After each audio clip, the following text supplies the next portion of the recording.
So we're going to complete the square on the following function using DISH+SPOON. The function is f of x equals negative x squared minus 6x minus 10. First, we set negative x squared minus 6x minus 10 equal to 0. D is divide by x squared coefficient. The x squared coefficient in this case is minus 1. Dividing every term by minus 1 leaves us x squared plus 6x plus 10 equals 0. Isolate constant. We will subtract 10 from both sides, leaving us x squared plus 6x equals negative 10. SH. Square half the x coefficient. The x coefficient is 6.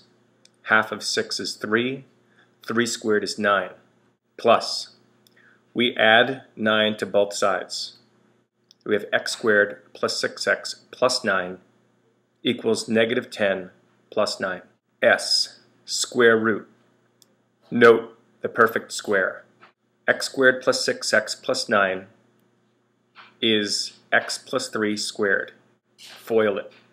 I have also simplified the right-hand side. Minus 10 plus 9 equals negative 1. Taking the square root of both sides, the square root of negative 1 is I. PO is for plus or minus.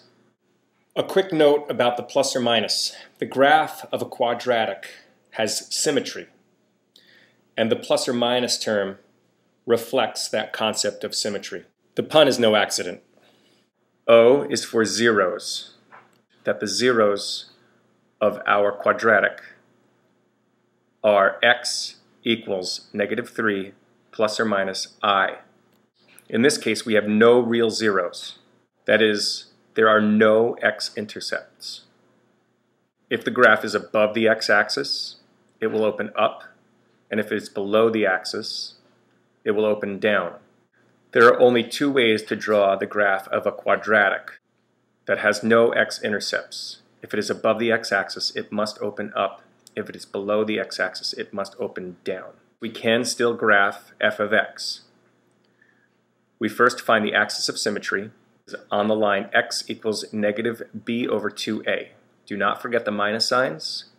And when we look to our original equation to take a and b out, we find that x equals minus 3.